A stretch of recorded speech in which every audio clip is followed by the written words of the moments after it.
saya Gita Kartini, Prodi Bahasa Perancis, NPM 2213044052, Fakultas PKIP. Di sini saya akan menjelaskan materi PPKMB dari awal hingga akhir. Jangan lupa ditonton videonya dan jangan lupa di-like. Materi yang pertama dari Bapak Yusrian Yesik M. Medcom. Judulnya Peran Kepolisian RI dalam mengatasi kejahatan digital. Contoh pelanggaran hukum di dunia maya, pornografi, penipuan online, kartu kredit, illegal access, trip and trick. Penggunaan internet harus lebih waspada dan menyaring sebelum mengupload. Tulisan yang dibuat harus sesuai fakta. Langsung melapor jika menjadi korban. Materi yang kedua oleh Dr. Andes Herawati. Pengembangan karakter mahasiswa dalam sebagai intelektual anti kekerasan dan perundingan. Materi bully adalah segala bentuk penindasan atau kekerasan yang sengaja dilakukan oleh sekelompok atau lebih berkuasa. Tujuan bully untuk menyakiti orang berlangsung terus-menerus. 3. Profesor Dr. Haid Koil Siroji MA.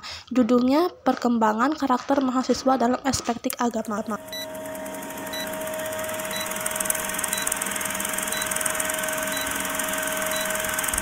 Materi yang kedua, Merdeka Belajar Kampus Merdeka, dari Profesor Heria Yadi SHMS. Pilar visi misi. 1. Pembangunan manusia serta penguasaan ilmu pengetahuan dan teknologi. 2. Pembangunan teknologi berkelanjutan. 3. Pemerataan pembangunan. 4. Pemantapan ketahanan nasional dan tata negara kepemerintahan. Hak mahasiswa. Belajar di luar program studi dalam suatu perguruan tinggi. Belajar di luar program studi di perguruan lain atau lembaga non-PT. Apa kewajiban perguruan tinggi? Dapat mengambil SKS di perguruan sebanyak 2 semester, dapat mengambil sebanyak 1 semester. Materi yang kedua, kesadaran lingkungan hidup, manajemen risiko, dan kampus sehat. Profesor Dr. Andes Asep Sukohar. Lingkungan hidup berupa alam menjadi sumber pemenuhan kebutuhan hidup manusia, penyediaan air, makanan, dan udara. Permasalahan hidup di Indonesia. Lingkungan alam, SDH, keanekaragaman hayati, eksploitasi pesisir dan lautan, lingkungan buatan, mengelola lingkungan hidup, menjaga kelestarian hidup 3R, mengelola sampah, menjaga kelestarian SDA, waspada pemanasan global, kampus sehat. Mobil listrik Unila dirakit menggunakan serat alam dan melibatkan mahasiswa dosen PT. Ranking 15 UI Grand Matrix dari 101 universitas. Pengendalian COVID-19. Vaksin Redeske BPJS. Terjadinya perubahan lingkungan yang terus-menerus mengakibatkan pemerintahan.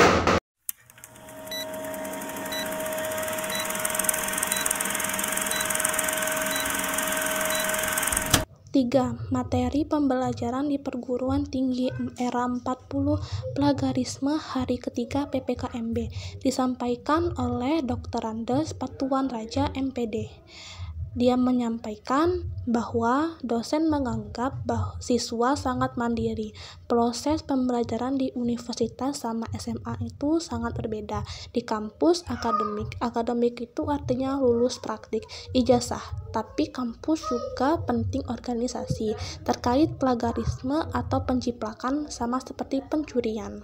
Materi yang kedua, sistem perkuliahan dan bimbingan akademik oleh Profesor Dr. Andes Riswandi MPD. Strategi menyusun jadwal, buat skala prioritas, perkiraan kebutuhan waktu, alokasi waktu, evaluasi. Kuliah menggunakan sistem SKS. Sistem kredit adalah sistem penghargaan terhadap beban studi mahasiswa. Kredit satuan unit atau susunan yang menyatakan isi suatu mata kuliah secara kuantitatif. Sistem semester adalah sistem penyelenggaraan program pendidikan yang menggunakan satuan waktu tengah tahunan yang disebut semester. Tujuan sistem kredit semester. memberikan kesempatan kepada para mahasiswa yang cakap dan giat belajar dapat menyelesaikan studi dalam waktu yang sesingkat-singkatnya, memberikan kesempatan mahasiswa agar dapat mengambil mata kuliah yang sesuai minat bakat dan kemampuannya. Beban studi. Besarnya beban studi pada semester mata kuliah maba yang ditentukan setiap mahasiswa. Dengan NIP yang dicapai pada semester tersebut diperhitungkan beban studi pada semester berikutnya. Paling lama 7 tahun akademik untuk program sarjana, diploma 4 sarjana, terapan mahasiswa paling sedikit 144 SKS, bobot SKS kuliah teori 1 SKS setara dengan 50 menit, 60 menit tugas terstruktur, 50 menit mandiri. Pada era MBKM paling sedikit 4 semester dan paling lama 11 semester merupakan pembelajaran di dalam program studi. Strategi pemrograman yaitu cara tepat dan sesuai pada waktu merencanakan KRS setiap semester. Materi yang ketiga, fasilitas fakultas dan kemahasiswaan oleh Dr. Andes Supriyadi MPD. Sangat banyak fasilitas yang ada di Unila. Contohnya bus Tayo yang menyinggahi semua gedung fakultas yang ada di Unila. Gedung A, gedung laboratorium, PAUD, ruang baca, gedung C, program studi, gedung D, gedung E, lapangan, gedung F, gedung G, gedung H, gedung J, sanggar tari dan musik, kampus B Metro, gedung A, gedung B, gedung C, gedung D, dan sampai seterusnya. Materi yang keempat, bidang kemahasiswaan dan alumni PKIP Universitas Lampung oleh Dr. Andes Riswanti Rini MPD. Tugas pokok mahasiswa melaksanakan pembimbingan minat bakat dan pengenalan kemahasiswaan, pelaksanaan layanan administrasi kegiatan kemahasiswaan.